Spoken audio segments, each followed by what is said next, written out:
6.13 지방선거와 국회의원 재보궐선거에서 여당인 더불어민주당이 압승했습니다. 자유한국당은 참패했습니다. 보수 야당의 참패는 당 지도부의 책임론으로 이어지고 있습니다. 야권발 정계 개편도 예상됩니다. 전문가 두 분과 함께 계속해서 이번 선거 결과 분석해 보도록 하겠습니다. 김홍국 경기대 겸임교수 다시 모셨고요. 최영일 시사평론가도 그 사이 자리에 함께했습니다. 좀 더 자세하게 짚어보도록 하겠습니다. 어서 오십시오. 안녕하세요. 네, 최영일 평론가님. 네. 앞에서 김홍국 교수님도 이번 선거 결과 평가하셨는데 네.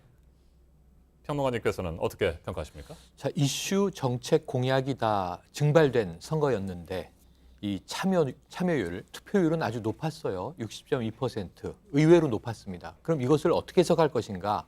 첫 번째로는 이 대통령과 정부를 한번 밀어주자라고 하는 민심의 결집이 있었고요. 어젯밤에 헤드라인이 위기의 보수 이렇게 떴습니다. 그래서 의미 있게 봤는데 조금 전에 보면 이 거의 개표가 끝난 상황에서는 네. 보수 침몰 이렇게 밤사이 바뀌어 있더군요. 그러니까 제일 중요한 것은 이 보수 야당의 참패가 이 선거 결과에서 가장 중요한 대목인데 사실은 보수 지지층이 보수 야당을 심판했다. 보수 야당은 이번 선거에서 정권 심판론을 역시 들고 나왔습니다. 견제론이라고도 이야기했고 경제 파탄, 민생 이런 키워드가 등장했지만 결국은 이제 정부를 심판하자라고 하는 메시지를 전했지만 이게 전혀 통하지가 않았다는 거죠. 그리고 오히려 이것은 뭐 민주 진보 계열이 아니라 전통적인 보수 지지층 유권자들이 보이콧을 하거나 혹은 역선택을 함으로써 보수당을 침몰하게 만들었다. 심판한 것이다. 그럼 여기에 대해서 이제 보수 야당은 아까 정계 개편 리포트도 나왔습니다만 어떻게 다시 민심을 찾아오고 네. 여기에 호응할 수 있을까 큰 숙제를 남긴 그런 아침으로 평가하겠습니다. 네, 그럼 지금부터 이제 이번 선거 결과를 좀 하나하나 자세히 좀 짚어보도록 할 텐데 가장 먼저 봐야 될 게 투표율이에요. 사전 투표율이 워낙 좀 지난 지방선거보다 높게 나와서 좀 예견된 부분이긴 하고 아직 잠정입니다. 뭐 이게 개표 작업과 함께 좀 세밀한 그 작업이 필요한 그렇죠. 부분이어서 근데 60%를 일단 넘겼습니다. 어떻게 보셨습니까? 그렇습니다. 지방선거가 이제 1995년 도입이 돼서 첫 해인 1995년에 68.4%였습니다. 네. 그리고 50%대, 40%대, 다시 50%대였는데요. 그 정도 수준이었죠. 그동안에는. 그렇죠. 네. 그런데 이번에 이제 60%를 넘어섰습니다. 다시 말해서 유권자들의 투표에 대한 열기가 높았다. 참여에 대한 열기가 높았고요. 그중에서도 특히 젊은 층, 20대, 30대, 과거에는 대개 20대, 30대가 40%대 정도의 투표를 보이는데 네. 이번에 최종 결과가 어떻게 나올지 궁금합니다. 그런데 네. 사전 투표에서 가장 높은 그런 투표율을 보였거든요. 예. 그런 측면에서는 젊은 층의 참여율이 높았다는 것은 그동안에 있었던 박근혜 정부의 국정농단에 대한 국민들의 분노 그리고 새로운 나라를 만들겠다는 그런 그동안에 여러 가지 국민적인 공감대가 있었지 않습니까? 이런 부분에 있어서 문재인 대통령이 추진하고 있는 다양한 이런 국정 의제에 대해서 아직은 1년이 지나서 큰 성과를 내지는 못했지만 그래도 앞으로 기대할 만하지 않느냐. 좀 더 문재인 대통령의 정책에 대해서 한번 믿어보고 지지해보자라는 그런 기대가 섞인 그런 전망적 투표가 이루어졌다. 반면에 야당에 대해서는 도리어 심판해야 되는 것 아니냐. 왜냐하면 과거에 그런 국정농단에서 벗어나지도 못했고 또 새로운 비전을 제시하지도 못했고 막말로 분열하는 이런 양상을 보면서 유권자들의 그런 분노도 상당히 높았다. 그런 측면에서 진보적인 측면의 유권자들은 그리고 중도적인 유권자들까지 가세를 했습니다. 결국 문재인 대통령의 높은 지지율, 여당의 높은 지지율이 여기에 반영이 됐고요. 이것이 결국은 진보 진영의 유권자를 끌어내는 데 성공했고요. 보수 유권자들은 부동층이 20에서 40%가 됐는데요. 네. 그중에 상당수가 또 기권적으로 마음을 돌린 것 같습니다. 결국 희망을 주지 못하고 국민들에게 비전과 또 새로운 가치를 제시하지 못했던 보수 진영에 대한 그런 비판들이 들어가 있었다. 이런 측면에서 투표율은 뭔가 새로운 나라를 만들어달라는 특히 최근에 한반도의 평화 무드와 맞물려서 대한민국 한반도의 새로운 시대를 열어달라는 국민들의 여망이 반영이 된 그렇기 때문에 사실은 60%대로 다시 올라가는 게 쉽진 않았는데 그런 네. 국민들의 열망이 나타났다고 보여지는 그런 투표율입니다. 네, 평론가께서도 이렇게 투표율이 높았다. 어떤 의미라고 보십니까? 일단은 이슈 정책 공약 다 아까 증발했다고 말씀드렸죠. 그런데 투표율은 높았어요. 그것은 뭐냐면 내용과 상관없이 이 유권자라고 지금 우리가 선거 때마다 우리 국민들을 부릅니다만 사실은 평상시에도 우리가 주권자다. 나라의 주권은 국민에게 있다라고 하는 헌법 가치를 우리 국민들이 인식하게 된 것이다. 그래서 투표에 참여하지 않는 국민은 권리를 주장할 자격이 없는 것 아니냐라고 하는 의식이 젊은 세대나 혹은 중장년 세대나 다 갖춰지게 된 것 같습니다. 문제는 뭐냐면요. 이 정치적 후진성이 계속 반복되고 있던 과정에서 이렇게 높아진 국민의식을 정치권이 어떻게 따라갈 것인가, 이끌기는커녕 제대로 눈높이를 맞추기나 할 것인가 하는 부분에 대한 고민을 많이 해야 되는 시점이고요. 앞으로 이 지방선거 투표율은 대선 총선에 비하면 낮은 편이었는데 이제는 말씀하신 사전투표율의 편의성까지 포함해서 일상적으로 높아질 것으로 보여져서 이제 정치권의 서비스가 국민들의 눈높이를 맞출 수 있는 수준으로 품질을 강화해야 되는 숙제를 안게 됐다, 이렇게 평가할 수 있겠습니다. 네, 앞에서도 잠깐 저희가 얘기들을 나눈 바가 있습니다만 야권 참패에 따른 당 지도부의 책임론에 대해서 네. 지금부터 얘기를 좀 구체적으로 해봤으면 좋겠습니다. 먼저 자유한국당 홍준표 대표 먼저 거취를 밝힐 것으로 보이는데 홍준표 대표의 정치 운명은 어떻게 될 것으로 보시는지 김홍국 교수님 먼저 말씀을 해주시죠. 네, 선거가 개표가 되면서 모든 책임은 내가 진다라는 글을 올렸죠. 책임을 질 수밖에 없는 상황이 됐습니다. 야권의 참패는 사실상 사상 유례없는 그동안 있었던 지방자치선거가 도입된 이후로 최악의 이런 성적입니다. 2006년에 거뒀던 대승, 그리고 그 이후에 지방선거에서는 항상 소위 말하는 보수 진영이 지방선거에서 상당한 약진을 항상 해왔습니다. 그런데 이번에는 거의 모든 지역에서 TK 지역 네. 2개 지역을 제외하고 무소속이 제주도를 했지만요. 나머지 지역에서 다 참패를 했습니다. 그런 측면에서 이 책임을 질 수밖에 없는 것은 자유한국당의 지도부일 수밖에 없고요. 홍준표 대표는 이 상황에서 사실은 당내 분란까지 막말 논란에 상당히 독선적인 리더십 이런 부분에 대한 비판이 많았지 않습니까? 당내에서 홍준표 대표 물러가라. 또 개표가 진행되는 상황에서도 자유한국당 당원들이 나와서 홍 대표의 퇴진을 요구하는 시위까지 어젯밤에 벌어지지 않았습니까?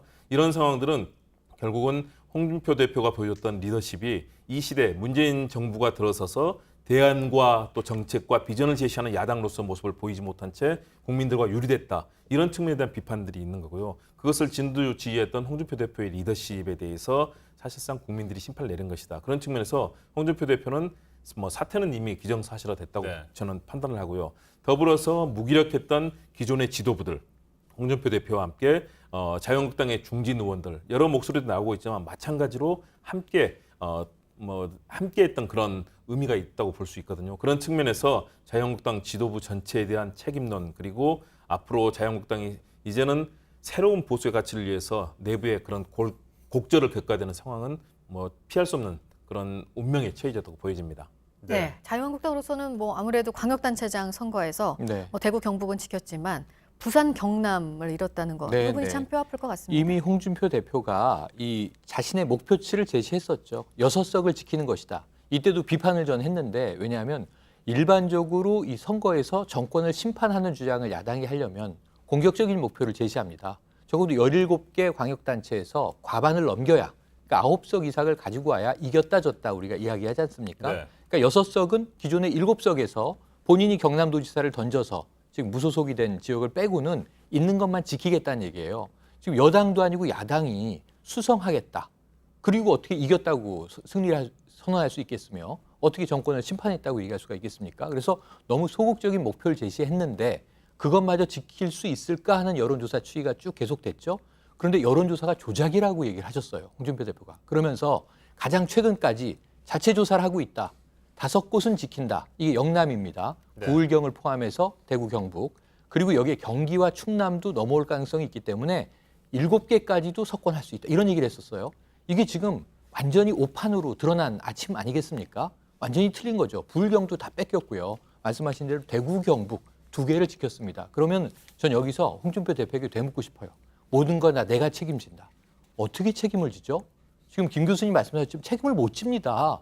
이 보수의 몰락을 어떻게 홍준표 대표가 방관해놓고 어떤 측면에선 조장해놓고 이제 와서 책임을 진다는 겁니까? 책임을 진다는 것은 보상을 하거나 보전을 하거나 본인이 리더십을 맡기 이전으로 되돌려 놓는다는 얘기인데 못한다는 얘기거든요. 네.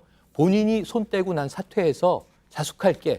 이게 무슨 책임을 지는 겁니까? 그래서 저는 홍준표 대표가 생각을 해보세요. 지난해 5월에도 선거를 치른 분입니다. 대권 주자였습니다. 그때도 논란이 있었습니다. 그 이후에 당권을 또 장악합니다. 그리고 1년 동안 끌고 와서 지방선거에서 뭔가 전기를 만들려고 하지만 마지막에 홍준표 대표가 보여준 게 뭐냐면 사라지는 거였어요. 아, 문재인 대 홍준표 구도가 되니까 이 지역 후보들이 빛을 못 봤네. 내가 사라져 줄게. 네. 이건 비토를 당하다가 물러났는데 이런 식으로 변명을 하잖아요. 그러니까 얼마나 무책임하게 지금 제1야당 113석이 되는 야당을 1년 동안 이렇게 만들어 놓고 한마디로 내가 다 책임진다. 책임을 못 지는데 어떻게 책임을 질 것인지 이건 보수 지지층과 지금 113명의 의원들이 따져 물어야죠. 어떻게 책임을 질 것인지를 확인을 해야 그다음에 보수 재건을 이룰 수가 있다. 이런 식이라면은 앞으로 모든 당대표가 달아나 버리면 책임지는 거냐? 이런 부분에 대해서는 답을 분명히 하셔야 되겠죠. 네, 두 분의 말씀대로 홍준표 대표 지난 한 1년여 동안 당 안팎, 외부는 물론이고요. 당 내에서도 거센 비판도 있었습니다만 그런 비판에 귀 기울이지 않고 어찌 보면 본인 하고 싶은 대로 당을 운영했던 것 아니겠습니까? 그렇게 볼 수 있을 것 같아요. 그렇게 네. 볼 수밖에 없죠. 모든 사안에 대해서 당내 중진 의원들 또 여러 목소리들이 있었음에도 불구하고 홍준표 대표가 이에 대해서 화답하지 않았습니다. 특히 막말이라든가 또는 독선적인 당 운영에 대해서 여러 가지 목소리가 나왔을 때도 귀 기울이지 않고 이대로 가면 이길 수 있다. 저는 네. 굉장히 안이한 판단이 있었다고 봅니다. 과거식으로 한다면 사실상 비슷한 상황이 되더라도 보수 유권자들이 표심을 몰아주는 선거 때가 되면 보수 진영이 가질 수 있는 그런 의미 있는 득표를 항상 해주는 그런 흐름이 있었습니다. 그런데 이번에는 달랐습니다. 바로 역시 박근혜 전 대통령에 대한 탄핵과 이명박 전 대통령의 구속까지 이어지는 그런 국면에서 보수 진영의 자존심 그리고 그동안 대한민국을 이끌어왔던 그런 보수 진영의 흐름에 대해서 굉장히 큰 실망과 좌절감이 있었던 거죠. 그렇기 때문에 과거에 없었던 샤이 보수라는 표현까지 등장하지 네. 않았습니까? 그런 측면에서 홍준표 대표가 보여줬던 그동안의 이 정치 리더십에 있어서 독선적인 모습들 그리고 일방적으로 소통하지 않고 나가는 그런 불통의 리더십 더불어서 정치의 수준을 낮췄다고 얘기했던 막말의 리더십까지 더해서 결국은 홍준표 대표는 대표로 책임을 질 수밖에 없는 거고요. 더불어서 저는 홍준표 대표뿐만 아니다. 자유한국당 내부의 과거의 국정농단이라든가 이런 흐름에 대해서 지금도 똑같은 목소리를 내는 그런 흐름들이 있거든요.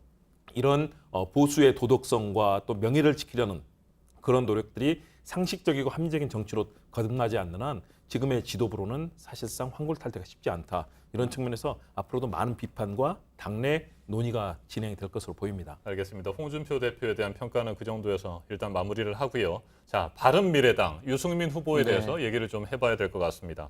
안철수 후보, 유승민 공동대표가 합쳐서 바른미래당을 만들 때 합리적인 진보, 네. 개혁, 보수를 기치로 내걸지 않았습니까? 네. 그런데 이번 선거에서 역시 참패했습니다. 네, 그러니까 유승민 대표 예. 어떻게 될까요? 사실 바른미래당이 좀 복잡한 당이죠. 바른정당과 국민의당의 일부가 이제 합당을 한 건데 지금 이번 선거에 들어와서 안철수 후보가 단일화 문제를 계속 얘기했었죠. 그래서 안찍박 이렇게 이제 김문수 후보 측이 주장을 하니까 아니다, 김찍박이다 이렇게 주장을 하면서 서로 단일화를 가지고 다툼을 벌였는데 안철수 후보는 이미 이전에 단일화를 한번 이뤘던 경우가 있는 거죠. 이게 당통 합의였죠. 그런데 문제는 국민의당이 모두 온 게 아니라 남으면서 민주평화당이 또 쪼개져 나간 거 아니겠습니까?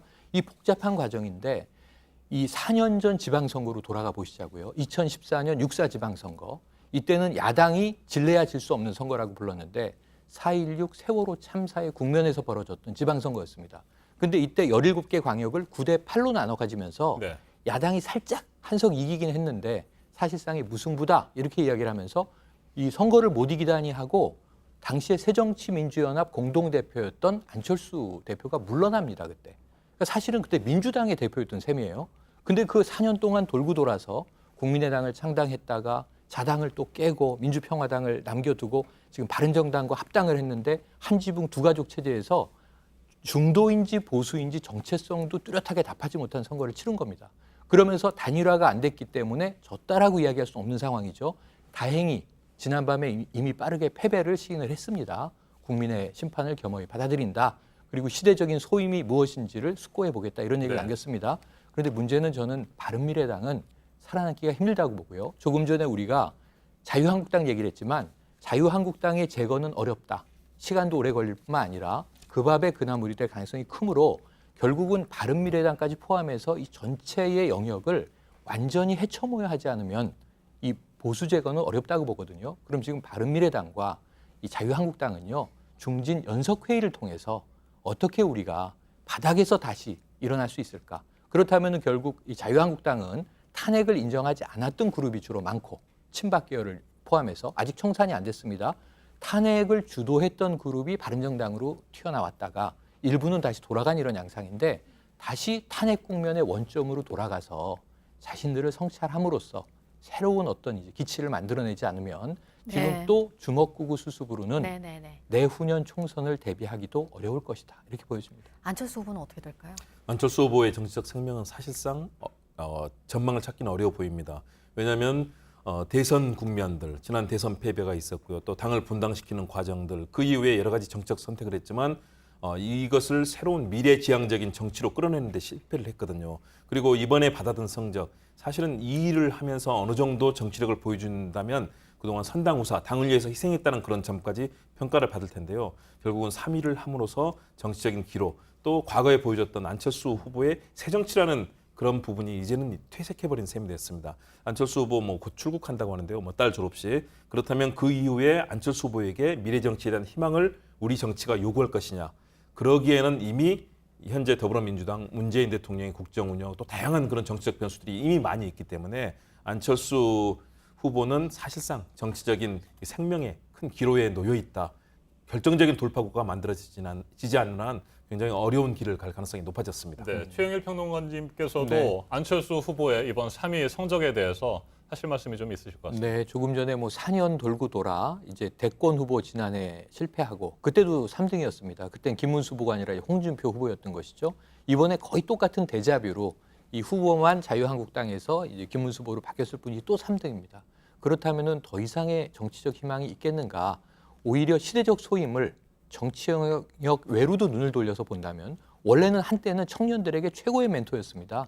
정치권에 들어오면서 안철수 후보는 더 이상 잘 되는 쪽보다는 어찌 보면 지금 몰락이라는 이 키워드를 썼습니다만 허물어지는 길을 걸어왔다고 보여지거든요. 그렇다면 뭔가 이제는 정치권이라고 하는 영역을 벗어나서 완전히 원점 재검토를 해야 인간적인 인생의 길을 새로 개척할 수 있지 않겠는가 하는 조언을 드리고 싶습니다. 네. 지금 이 시각 현재 전국 개표율이 99.8% 이제 거의 다 개표가 네. 완료가 된 상황입니다. 이제 선거가 마무리가 되고 있습니다.